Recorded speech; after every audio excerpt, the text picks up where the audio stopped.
अगला राज्य हम लोग बंगाल पढ़ते हैं। हालांकि समय है आधे घंटे, बंगाल आज हो जाना चाहिए था।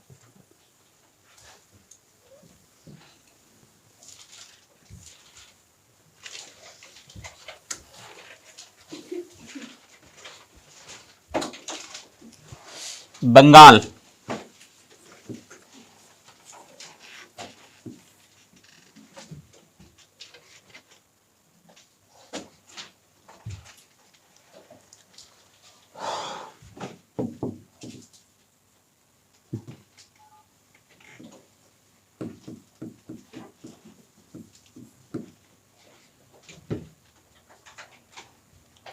बंगाल उस समय का सबसे बड़ा और सबसे धनी प्रांत था।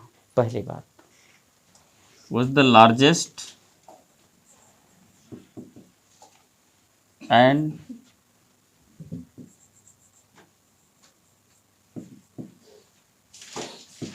wealthiest state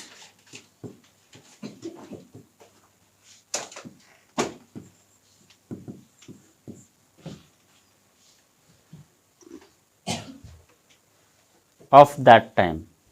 उस समय का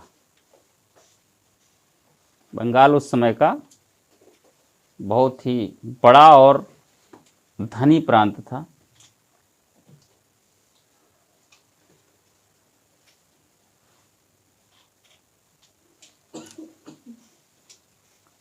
शाह शुजा के समय से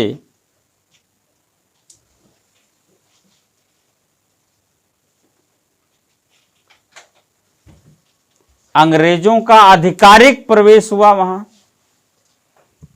आधिकारिक प्रवेश हुआ मतलब ये कि कुछ अधिकार लेकर के वो अपना काम कुछ आधिकारिक शुरू कर दिया, तो इसलिए इस शब्द में समेटा गया। ठीक है, अंग्रेजों का आधिकारिक प्रवेश हुआ from the time of Shah Shuja.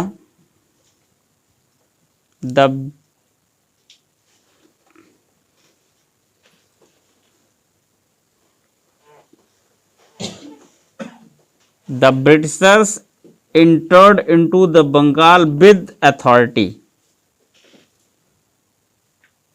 The Britishers entered into the Bengal with authority.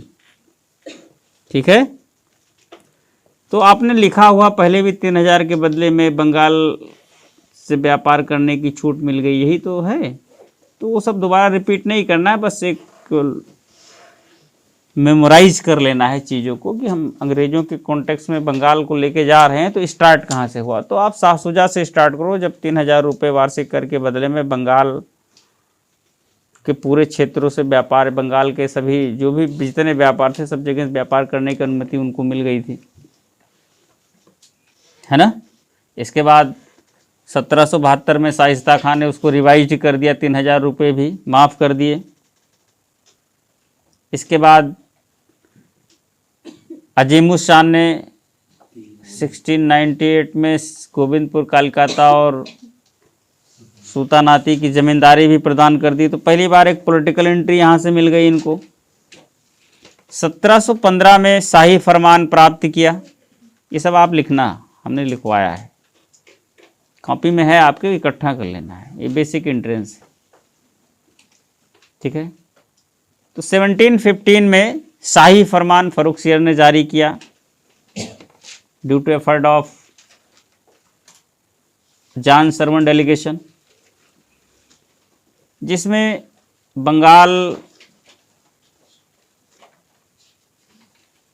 क्या था, पहला 3000 रुपये वार्षिक कर के बदले में बंगाल, बिहार, उड़ीसा सभी क्षेत्रों में व्यापार की पूरी छूट दे दी गई है। फिर 10,000 रुपये वार्षिक कर के बदले में सूरत के सभी करों से मुक्त कर दिया गया। और फिर बंबई में ढाले गए ब्रिटिश के जो सिक्के थे पूरे मुगल साम्राज्य में चलाने की अनुमति दी। ये 3 आर्टिकल थे और ये ईस्ट इंडिया कंपनी के लिए मैग्ना कार्टा कहा जाता था, कहा जाता है अभी भी, क्योंकि ये वो शाही फरमान है, ये वो फरमान है जब अंग्रेजों ने अपने आप को यहाँ अस्थाई बनाने के लिए एक ज़मीन तैयार कर ली। उस ज़मीन का नाम है बंगाल। और इत्तेफाक की ही बात है कि ब्रिटिश हुकूमत की स्टार्टिंग भी बंगाल से ही हुई। तो इस बात में इत्तेफाक करने की कोई ज़रूरत नहीं कि विद्रोह भी बंगाल से ही शुरू हुए, क्योंकि जहाँ शोषण होगा वहीं से विद्रोह भी होंगे, शोषण वहीं होगा जहाँ शासन होगा। तो इसलिए सब कुछ स्टार्टिंग बंगाल, इसी ही बंगाल का बड़ा रोल है। ठीक है, तो ये एक जो ईस्ट इंडिया कंपनी का एंट्रेंस है बंगाल में कुछ इस प्रकार से है। मुर्शीद कुली खां बंगाल, अच्छा इसको थोड़ा बेसिक चीज नोट कर लीजिए बंगाल का।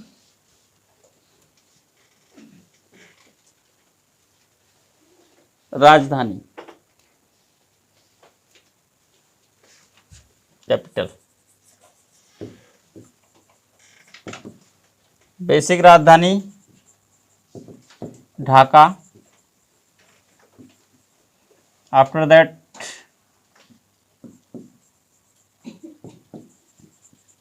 Murshidabad and in the time of Mir Qasim Munger.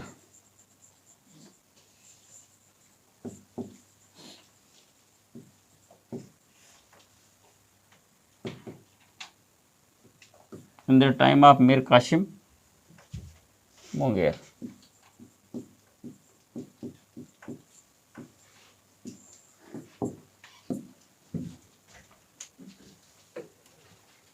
ये क्रमशः राजधानियों का दौर रहा है।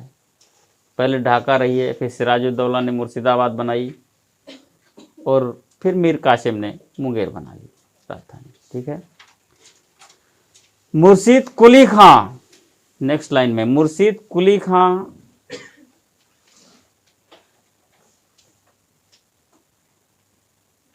जब बंगाल का नवाब बना, व्हेन मुर्शीद कुली खां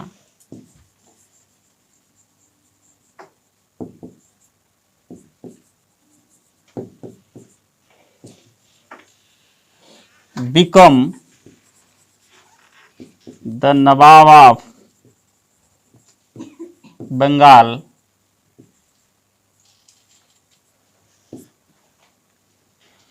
तो उसने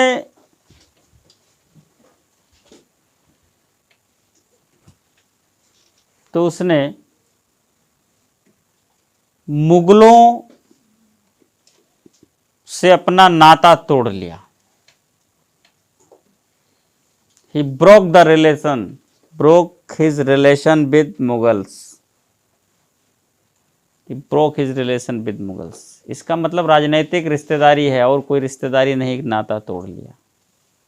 तो ऐसा नहीं कि रिश्तेदारी में झगड़ा हो गया, नाता तोड़ लिया मतलब वहाँ जो टैक्स वगैरह जाता था बंगाल के इनकम से, तो उसने कहा भाई नहीं देंगे, या देंगे तो कम देंगे, सीमित कर देंगे, है ना। तो एक प्रकार से एक अवमानना, एक कंटेम्प्ट करना। तो ये जो केंद्र का कंटेम्प्ट है ये कर रहा है, इसी को कहते हैं इंडिपेंडेंट होना। तो आप ये कह सकते हो कि मुर्शीद कुली खां ने बंगाल को इंडिपेंडेंट करा लिया, यू कैन से। ठीक है, इसने बंगाल को स्वतंत्र करा लिया, become the Nawab of Bengal. He broke his all relation with Mughal emperors and made independent the state and made independent the states.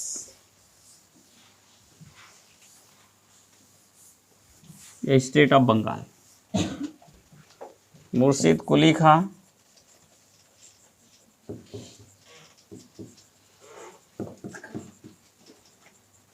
सत्रह से लेकर के 27 तक ये रहा है, 27 तक नवाब।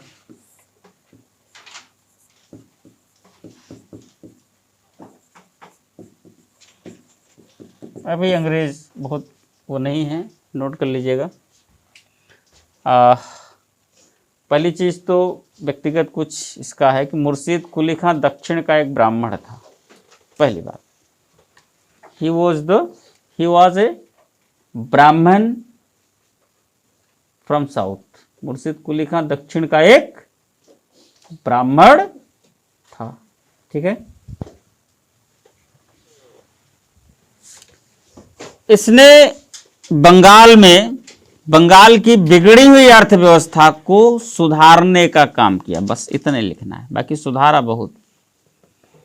इसने बंगाल की बिगड़ी हुई अर्थव्यवस्था को सुधारने का काम किया। He worked much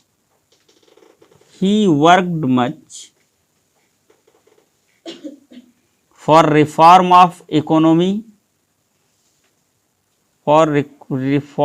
economy of Bengal. ठीक है, which was already lost। है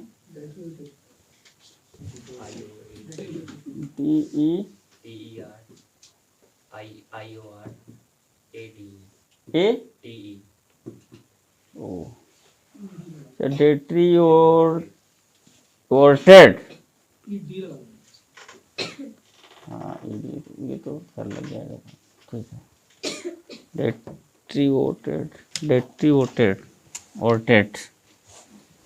कहाँ स्लाइड ढूंढ के यार, अंग्रेजी फारसी डच। इसका मतलब टू बिकम वर्स, ये ज़्यादा सही है। ठीक, तो बंगाल की अर्थव्यवस्था ही मतलब दैट वाज ऑलरेडी वर्स्ट, या यही 1719 में, in 1719 Mughal emperor Farrukhsiyar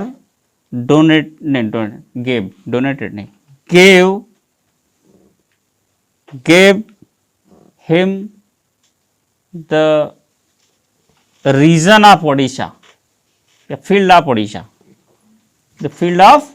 Odisha, Orissa का क्षेत्र प्रदान किया। ठीक है, अब अगले इसके बाद है सुजाउद्दीन। मुर्शिद कुली खां के बाद कौन है? वो है सुजाउद्दीन।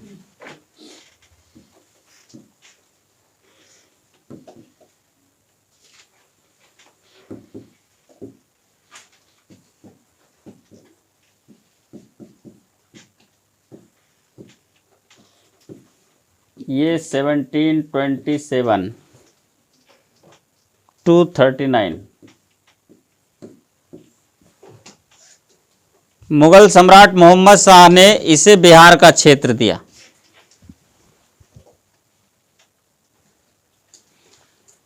मुगल सम्राट मोहम्मद शाह ने इसे बिहार का क्षेत्र दे दिया। द मुगल एम्परर मोहम्मद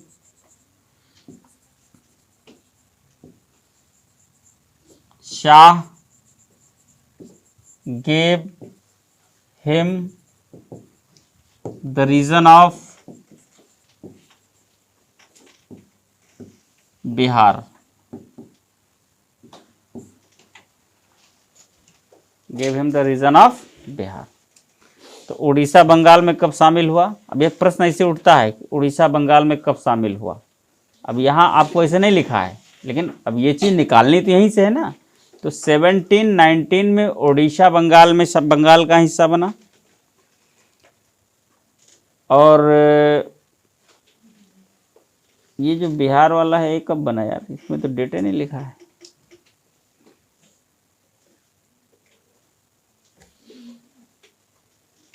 हम बता रहे हैं कब। ये 39 में बना है, 1739। नोट करिए, क्लियर है। क्योंकि उसी समय इसने बिहार का सूबेदार नियुक्त किया अलीवर्दी खां को। अलीवर्दी खां ने फिर अगले वो तुरंत मार के और नवाब बन गया वो। तो डेट वही है 1739। तो 1739 में बिहार का क्षेत्र बंगाल का हिस्सा बन गया। तो उड़ीसा, बंगाल, बिहार, उड़ीसा तीन नाम आते नहीं बार बार।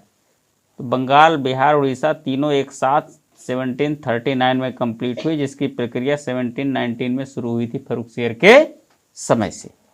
क्लियर? ठीक है।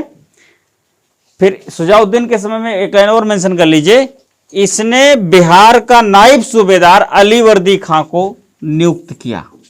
ही अपॉइंटेड द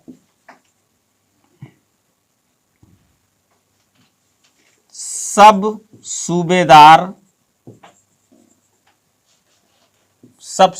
नायब सूबेदार ऑफ बिहार टू अलीवर्दी खां।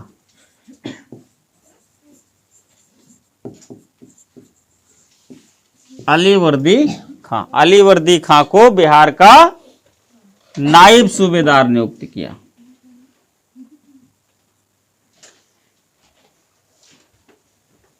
ठीक है।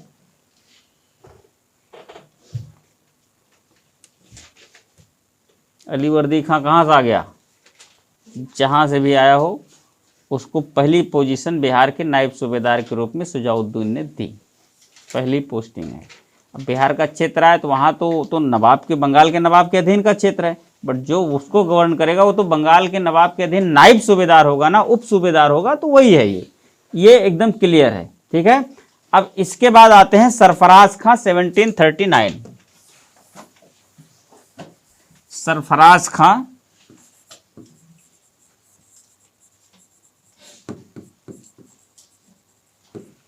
1739।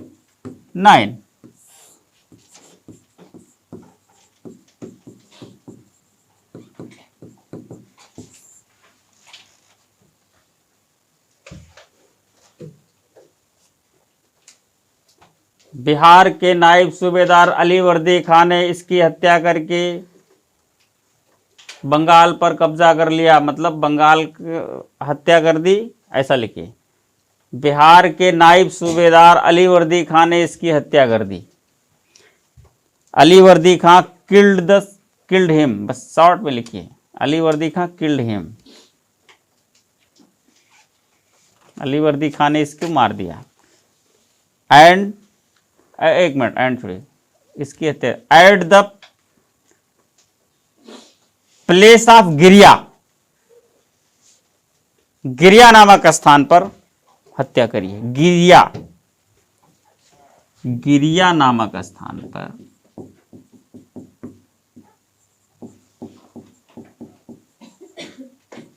इसकी हत्या कर दी और स्वयं को बंगाल का नवाब घोषित कर लिया। And announced himself as the Nawab of Bengal, और स्वयं को बंगाल का नवाब घोषित किया। And announced himself as the Nawab of Bengal. Okay, तो अगले हैं अलीवर्दी खां।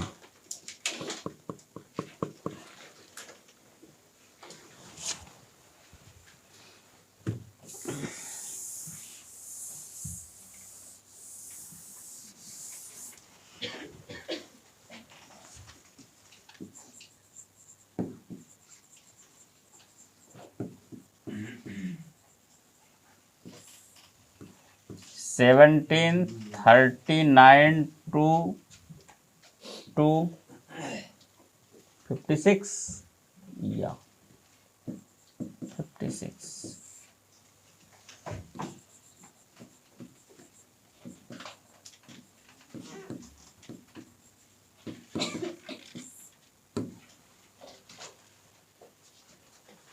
यह बंगाल का सबसे योग्य नवाब माना जाता है।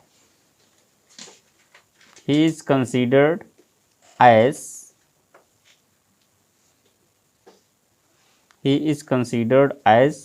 the most able Nawab of Bengal. अब क्यों माना जाता पता नहीं, अल्लाह जाने, बट माना जाता है। तो इसके कार्य तो कारनामे ही दिखते हैं। इसने, कुछ इतिहासकारों की देन है ये, एक्चुअली इसने यूरोपियों की तुलना मधुमक्खियों से की है। ये यूरोपियंस, डच, अंग्रेज स्पेशली, ये मधुमक्खी के छत्ते के समान हैं।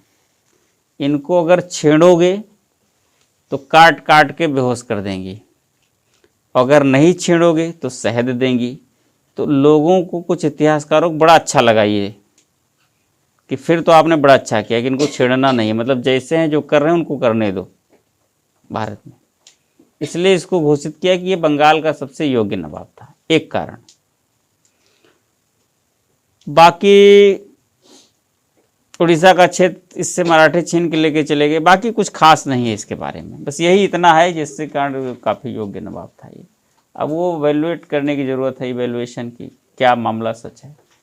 तो ऐसा कभी ना पूछा गया ना कभी किया गया है, कभी भविष्य में पूछा जाएगा तो देखा जाएगा इस मुद्दे पर कोई सवाल। तो ये क्वेश्चन प्री में आता है कि यूरोपियों की तुलना मधुमक्खियों से किसने की है, वो अलूवर्दी खान ने की है। तो इस चीज़ को मैं आपको लिखा दे रहा हूँ, यह बंगाल का सबसे योग्य नवाब था। इसने मुगल सम्राट से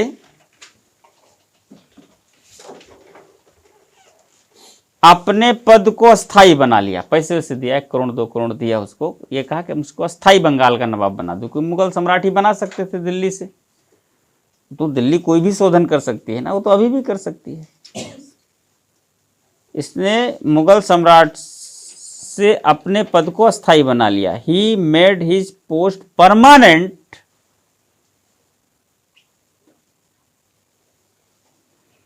by getting recommendation from Mughal emperor, by getting recommendation of Mughal emperor।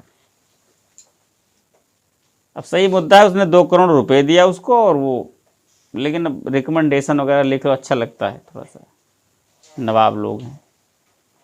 मुद्दा ये है कि 2 करोड़ रुपए दिया, उसने कहा ठीक है, उसने साइन कर दिया, भाई तुम permanent, you are permanent Nawab of Bengal, जाओ।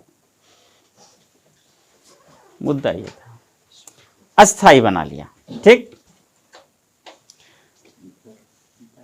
हाँ, इसने यूरोपियों की तुलना मधुमक्खियों से की है।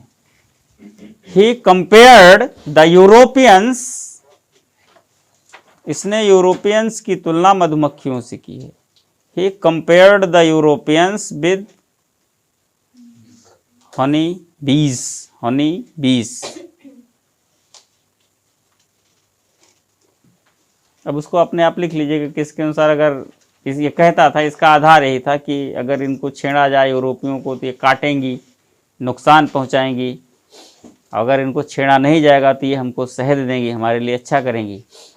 अब शहद देने का मतलब क्या है कि मौके मौके पर सहयोग करेंगी। सैनिक आर्थिक तो करने वाले नहीं है, सैनिक ही करेंगे, इसमें उनका लाभ सुनिश्चित होता था। फिलहाल ये क्या समझ गए, जो भी है, ठीक है, ओके। 1751 में ओडिशा का क्षेत्र, 1751 में ओडिशा का क्षेत्र इन्हें मराठों को दे देना पड़ा। He had to give the region of Odisha, he had to give the region of Odisha to Marathas in 1751। चलिए, इसके बाद लिखना है, जाना, हाँ निकलिए, बस इसके यही लास्ट है। इसके बाद चूंकि ये पूरा तो होना नहीं है तो स्टॉप डालेंगे अलीवर्दी खां के बाद, ठीक है। इसके 3 पुत्रियां थी। He had 3 daughters। पहली का फर्स्ट वॉज मैरिड विद, ऐसे लिखा, first was married with Nawab of Dhaka, Nawab of Dhaka.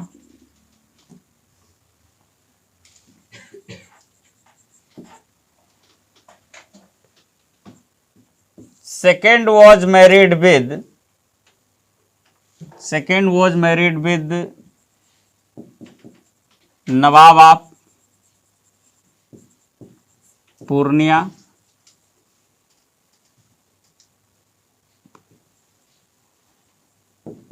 Purnia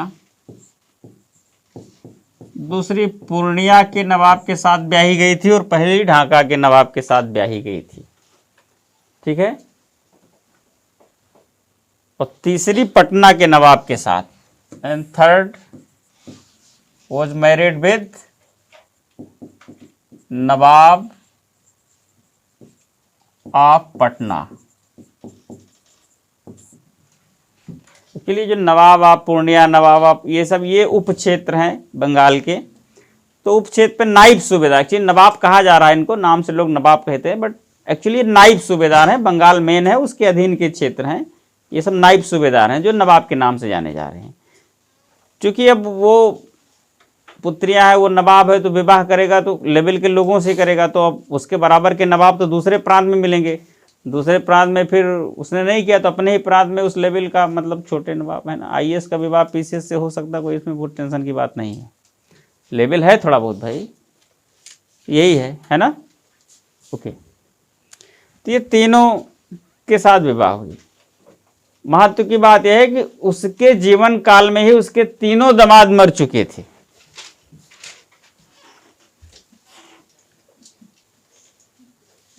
देखो, उसके जीवन काल में उसके तीनों दामाद मर चुके थे। तो तीनों मतलब the three son of law, क्या son in law, three son in law become died, had died in the time of him, Alivardi, him मतलब अलीवर्दी का, इन द टाइम ऑफ, उसके ही समय में उसके तीनों दामाद मर चुके थे। ठीक है, had died in the time of him। ठीक, ये सिचुएशन है। ये सिचुएशन में अब बेटियों से क्या लेना देना, बेटियों से लेना देना है कि इसके बाद अगला नवाब कौन होगा। तो इसके बेटियों का कहीं पता लता है नहीं। तीन बेटियां हैं, तीन के तीनों दामाद जा चुके हैं। ठीक है, पहली में तो घसीटी बेगम है, घसीटी बेगम, ये मौसी है उसकी। चलो पहले घसीटी बेगम, एक्चुअली इसका तो पता चलता है। ये एक्चुअली इसका एक दीवान है, वो है राय दुर्लभ, राय दुर्लभ, और वो शासन कर रहा है। तो एक्चुअली शासन वही कर रहा है इनके नाम से, और कोई उत्तराधिकारी नहीं। तो घसीटी बेगम ही मेन है ढाका में, ये बड़ी बेटी थी। और पूर्णिया के नवाब की जब बात की जाती है तो यहाँ पर उसके बेटी का पुत्र है शौकत जंग। यहाँ का नवाब कौन है? शौकत जंग। ये कौन है? ये है बेटी का बेटा, बेटी का बेटा, ऐसे लिख लो, बेटी का बेटा, सन ऑफ डॉटर। ठीक। और पटना में कौन है भाई?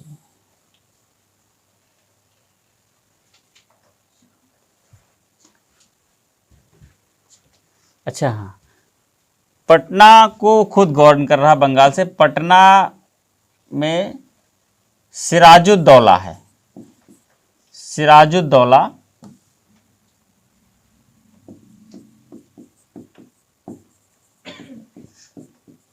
ये भी बेटी का बेटा है, सबसे छोटी बेटी का बेटा है ये सिराजुद्दौला। ये हैंडल कर रहा है पटना से,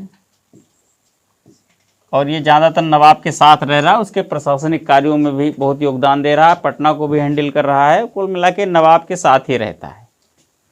ठीक है, ये अपने नाना के साथ रह रहा है। तो नाना ने क्या किया कि जब इसको अपना उत्तराधिकारी बना दिया, तो अलीवर्दी खां के बाद ये बन गए नवाब। ठीक है, अब इसके बाद की सिचुएशन हम लोग कल डिस्कस करेंगे, क्योंकि इसके बाद फिर प्लासी की भूमिका बनेगी।